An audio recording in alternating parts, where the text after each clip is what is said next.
The bear has been awoken at Lebanon Valley. The youth movement continues at the Track of Champions.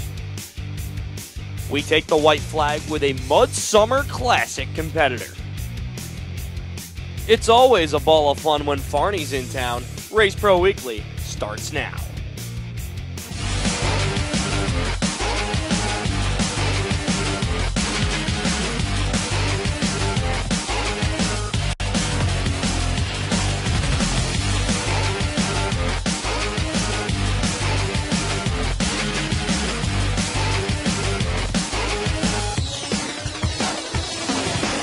Hello and welcome to another edition of Race Pro Weekly. I'm your host, Mike Warren.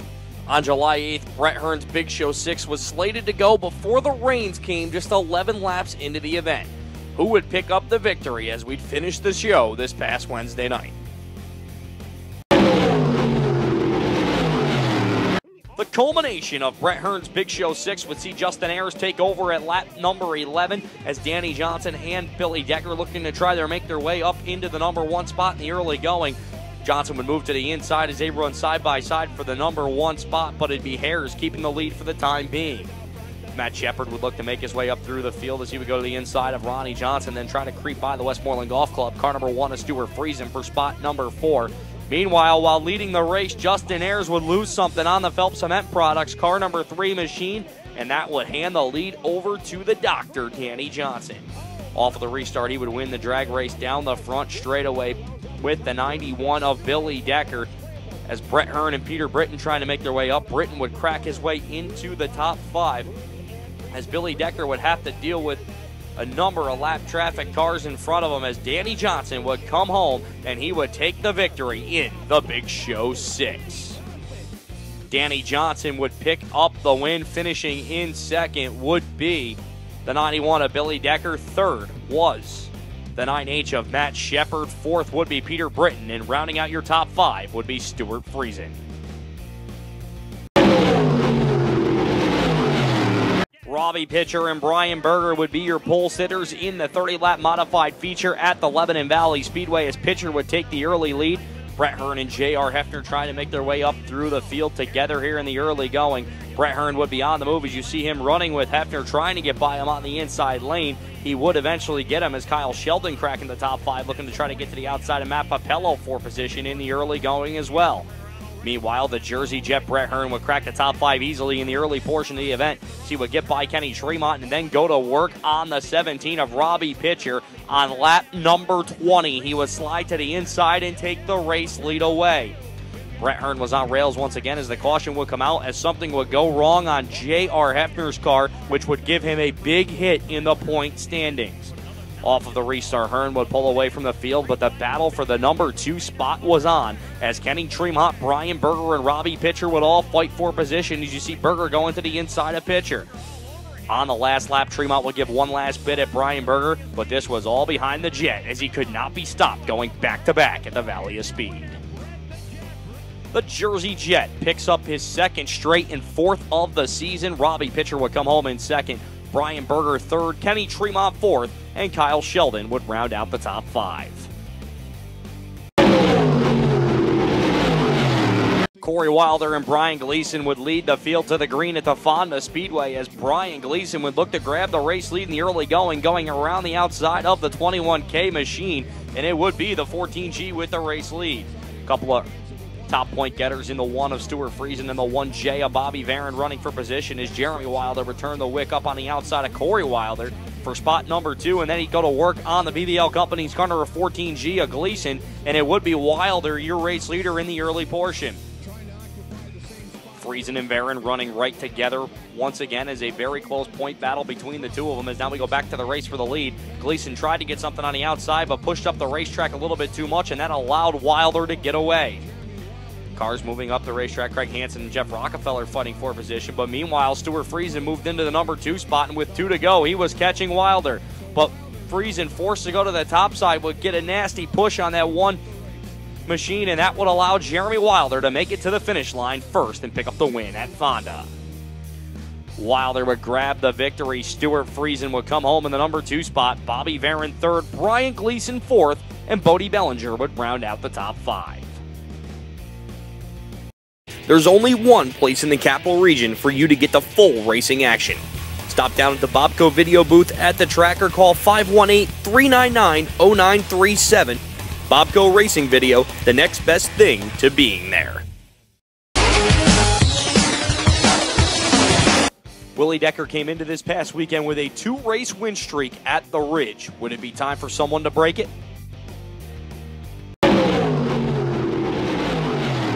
Josh Hohenforst would lead the field to the green in the feature event at the Glen Ridge Motorsports Park as he would take the early race lead in the event. Corey Wilder would move to the inside, trying to take the number 2 spot away with Willie Decker and Jeff Rockefeller lurking right behind him, along with the 85 of Bobby Varon.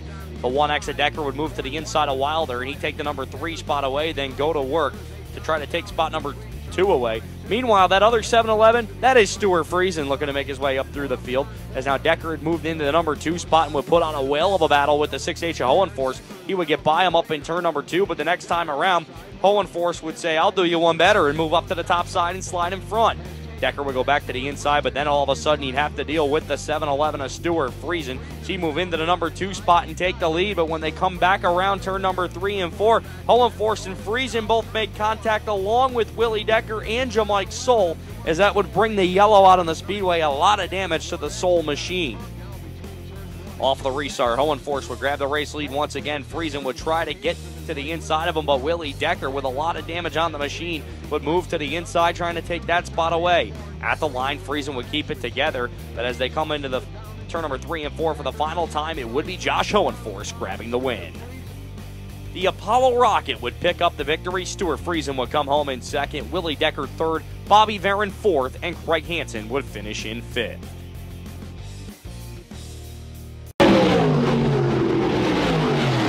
Brian Gleason and Jeremy Wilder would lead the fields of the green in the 35-lap modified feature at the Albany-Saratoga Speedway, as it would be Wilder taking the lead from the jump. You see Peter Britton, Brett Hearn, and Brett Wright trying to make their way up through the field in the early going, along with Rich Ronca and the 4-star of Jeff Strunk on his way up through the field, as caution would come out for Matt Depew and Johnny Lutz, which would stop Brett Hearn, sending him to the rear of the field for his involvement in the accident.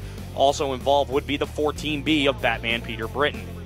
Off the restart, Wilder would grab the lead once again as cars would try to make their way up through the field. Now it would be Strunk going to the outside of Gleason for the number 2 spot on the outside lane. Then he'd go to work on Jeremy Wilder. He'd have the lead for the time being, but Wilder would cross back over and slip right back in front of him. But the next time around, Jeff Strunk would use the inside lane and pull the slide job on him in turn number 2. Wilder would get into the back bumper of him, trying to get him back, but it would be Jeff Strunk taking the race lead in the 4-star machine. Great battle going on behind him between Mark Johnson, Ronnie Johnson, and Elmo Reckner for positioning, as they would continue to fight for it. As Mark Johnson would pull away from him, however, he would slide into the number 2 spot, getting by the Fort Plain native of Jeremy Wilder. But at the same time, this was behind Jeff Strunk, who picks up his first career win at Albany-Saratoga. Jeff Strunk would grab the victory. Mark Johnson would come home in second, Ronnie Johnson third, Jeremy Wilder fourth, and Elmo Reckner would round out your top 5. 35-lap modified feature, which was the nightcap for the Big Show 6, would see Don Rocca leading the field to the green, but early in the event, Gary Tompkins in the 673 would go to the inside as he would look to muscle his way past the 7, and he would do so as he would be your new race leader in the early going of the event.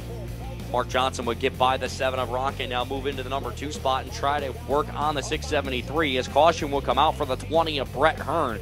As he would go pit side, that would end his night. Off the restart, it would be Tompkins once again with the race lead, as now Jimmy Phelps would make his way into the top 3 as he would get by Don Rocca for third. Caution will come out again as Kenny Tremont, Brian Whittemore, and Mike Perotti involved in the incident, along with Elmo Reckner. Stuart Friesen out of his car, just checking the tires, and in the dirt car rule book, he's all good because he didn't use a tool.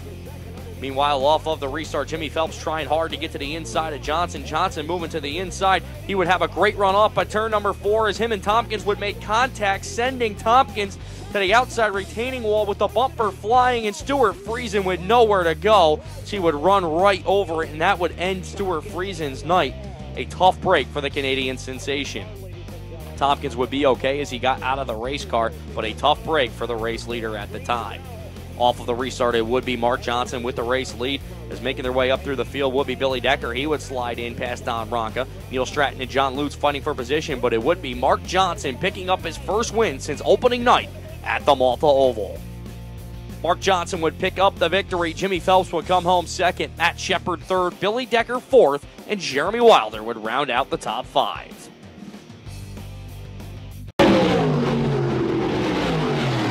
A lot of cars looking to make their way to victory lane here in the Sportsman at the Fonda Speedway as Doug Hancock would take the early race lead in this event as David Constantino in the 76 machine would move his way up through the field early along with the 234 of Adam McAuliffe. And of course, Rocky Warner on the move as well here in the early going. You would see Constantino go to the inside of Johnny the Blade McAuliffe as he would move up into the top five, and then Constantino making it look easy in that 76 machine. Caution will come out on the speedway for the Flying Onion of Tony Ferrone, whose front end, well, is more than a little left. Meanwhile, off the restart, both Constantino and McAuliffe would get by the 34 of Chris Schaefer, and then it wouldn't be long as other cars starting to make their way up as Connor Cleveland and Rocky Warner trying to fight their way up through the field. Cody Clark making his way to the inside as well, trying to get in his way into the top five. As Warner now would slide into the top three behind your top two on the field, as now Warner and Connor Cleveland fighting with McAuliffe for position. But this was all behind Dave Constantino, who picks up another one at the Track of Champions. Dave Constantino with another victory. Johnny the Blade McAuliffe would come home in second. Rocky Warner third. Chris Schaefer fourth. And Connor Cleveland would round out the top five. Other winners on the night, cousin Luke Horning would grab the win in the Pro Stocks. Street Stocks would go to Dave Horning Sr., 4 cylinders to Kenny Hollenbach. And both the Empire Lightning Sprint feature and the Bill Ag Memorial Race would go to Bobby Varon. Performance, quality, service. That's DMC Racing Products. Hundreds of name brand parts, competitive prices. That's DMC. DMC Racing Products, race to win. The Weedsport Speedway back after it's been redone with the Sportsman Classic, as you see Rocky Warner, one of the cars involved in this event, as we have a little bit of a jump early in this one as a caution will come out right away, which would rebunch the field as your race leader, Kevin Britton, yes, that is Peter Britton's brother, tried to fight for the race lead. Meanwhile, off the restart, Rocky Warner would be on the move as he would go to the outside of Britton, and he would take the race lead away, but on the move right behind him was James Michael Friesen as he would move to the inside of Britton. He'd take the number 2 spot away and then try to go to work on Rocky Warner. Friesen would get the lead on the outside lane as he would take the position away. Dave Marcachilli and Eric Jaguar, 2 Canandaigua regulars, would be on their way up through the field as well, trying to fight for position. But this would be all behind James Michael Friesen as he would pick up the first win in the Sportsman Classic at the Weedsport Speedway. So James Michael Friesen grabs the win. The Flying Squirrel Rocky Warner would come home second. Dave Marcachilli would finish in third. Eric Jaguar fourth. And Steve Gray would round out your top 5. Ricky Duzlak would lead the field to the green in the 20-lap Pro Stock feature event at the Lebanon Valley Speedway. As in the early going, Daniel Sanchez would take the number 2 spot, and Jay Corbin would follow, getting by Ruthier for spot number 3. Cars get out of shape as a car almost goes airborne down the front straightaway as Robbie Speed and Paul LaRochelle narrowly miss it, with LaRochelle having a little bit of body damage. Meanwhile, Ruthier going to try to slide underneath Sanchez for the number 3 spot, as the caution will come out for the 23 machine of Chuck Towsley. Off of the restart, green flag would come back out. Corbin would be the car back in command, as now it will be Ruthier to the outside of Sanchez for spot number 2, as Frank Twing would get involved into the action as well. And Paul LaRochelle trying to make his way back up through the field from early damage. He would sit 1 spot out of the top 5 as he would be right behind Robbie Speed here as we headed towards the closing laps of this one, just past halfway. Meanwhile, Rob Yetman and Robbie Speed would be side by side when LaRochelle would spin and get together along with Chuck Towsley and a few other cars. And believe me when I tell you, Paul LaRochelle was not happy with the incident. Off of the restart, it would be Corbin again. Ruthier trying to get a shot at him as they head down the back straightaway. Yetman and Speed, 2 longtime rivals, running for the number 4 spot, but it would be Jay Corbin taking the checkered flag and grabbing the win in the Pro Stock division. Jake Corbin would be your feature event victor. John Ruthier would come home in second. Frank Twing third. Robbie Speed fourth. And Rob Yetman would finish in 5th. Other winners on the night, Olden Dwyer would grab his first of the season in the small blocks, and your 3 Pure Stock feature event winners would be John Filarecki, Dave Stickles, and Big Ed Hatch.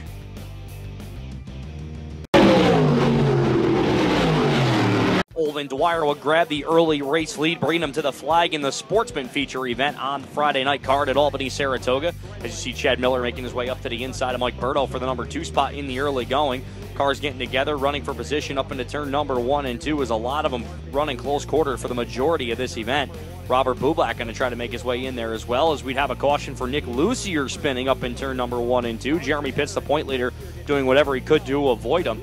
As when we go back to green, it would be Dwyer staying a hold once again, but Mike Ostrander and Jack Swinton make contact coming down the front straightaway, leaving Ostrander spun, and also Nick Lucier once again on the front stretch. On the next restart, Chad Miller would go to the inside of Alex Bell, looking to stay into the top 3 in the early going, but it would be another caution coming out on the speedway as Spishak and the 27 of Bublak would get together, and that would leave them on opposite sides. Off of that restart, Olden Dwyer would start to show sparks from the machine, and that would allow Alex Bell and Connor Cleveland to get by as they would look to run towards the front of the field, both of them looking for win number 1 in 2014. As now Cleveland moved to the outside lane of Bell, looking to take the race lead, and he'd power it to the outside, and he would be your new race leader as they headed towards the closing stages of the event.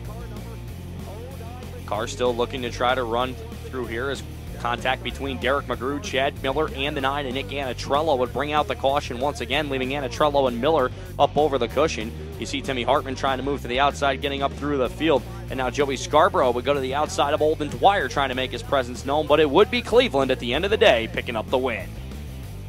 Connor Cleveland will grab win number 1 in 2014 with an extra payday. Alex Bell will finish in 2nd, Joey Scarborough 3rd, Hunter Bates 4th, and Jeremy Pitts 5th. Other winners on the night in the limited sportsman, it would be Dave and Amy. Pro stocks would go to the Millenville Missile, Robbie Speed. Street stocks would go to Randy Miller. And the 4-cylinder features events in the single cam, it would be Chris Keller. And in the dual cam, Steve Ryan picks up another one.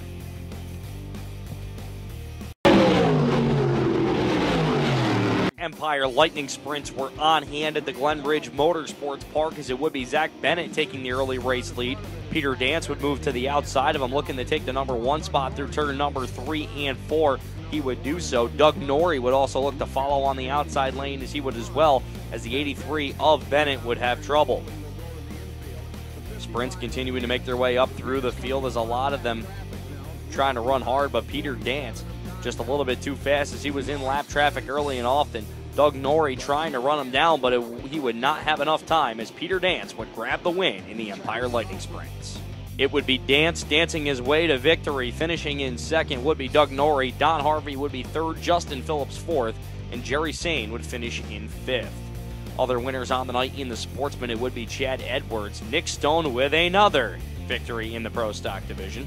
And the Vintage Modified winner would go to Don Greco. The Choices 301 program takes a multifaceted approach aimed at educating the public about the realities and dangers of what can happen when bad decisions are made inside a motor vehicle. Don't hesitate to designate.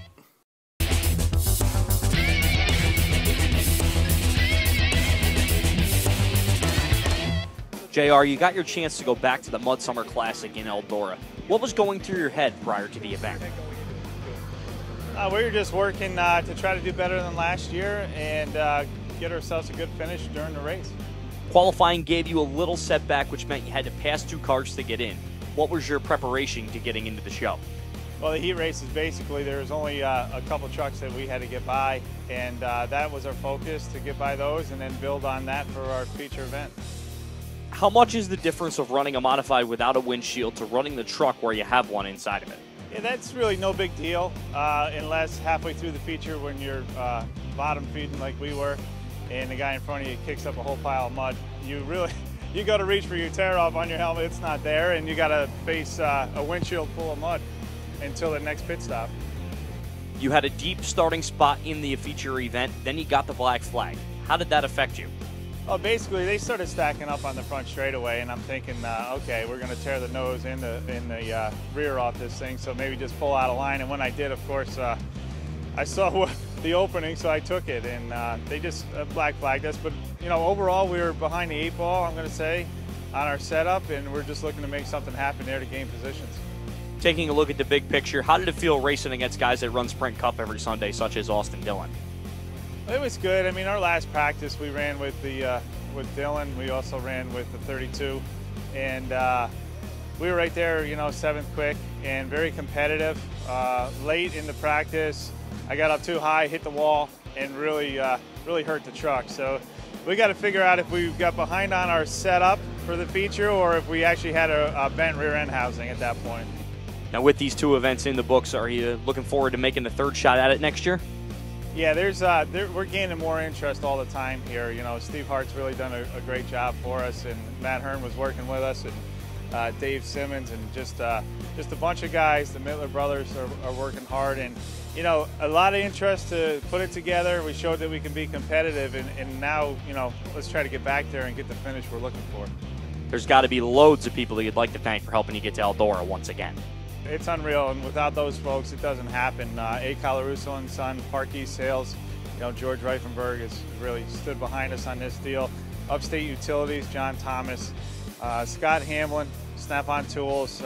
These guys have just put up an incredible amount of funds to stand behind us to make it all happen. It's now time for this week's NISCA Performer of the Week, and with back-to-back dominating wins at the Lebanon Valley Speedway, who else but the Jersey Jet, Brett Hearn. Hearn is once again eligible for the Performer of the Year award given out at the end of the season. That's all for this week's show. For the latest news, results, and photos, check out Race Pro Weekly online, www.raceproweekly.com, and be sure to follow us on Facebook and Twitter. So for myself, Matt Knowles, Fast Eddie, Scott Morlock, Amber Chalmers, Dave Del Sandro, and everyone that helps put Race Pro Weekly together, thank you for watching this week's episode, and we'll see you next time.